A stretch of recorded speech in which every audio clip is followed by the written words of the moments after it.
அனைவருக்கும் காலை வணக்கம். இன்னைக்கு மே மாதம் 8ஆம் தேதி புதன்கிழமை. ஆன்மீக சமூக பணியாற்றிய மகான் சுவாமி சின்மயானந்தா மே 8ஆம் தேதி பிறந்திருக்கிறாரு. புதன்கிழமை. உலகம் முழுவதும் ஆன்மீக வேதாந்த கருத்துக்களை பரப்பிய சுவாமி சின்மயானந்தா பிறந்த தினம் இன்று.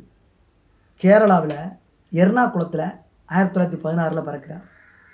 இயற்பெயர் பாலகிருஷ்ணன் மேனன்.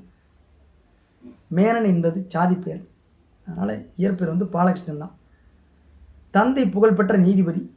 கொச்சி, திருச்சூரில் பள்ளி படிப்பை முடிக்கிறார் இவர்.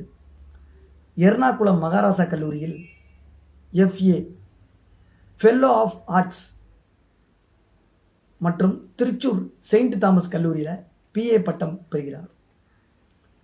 லக்னோ பல்கலைக்கழகத்தில் இலக்கியம்,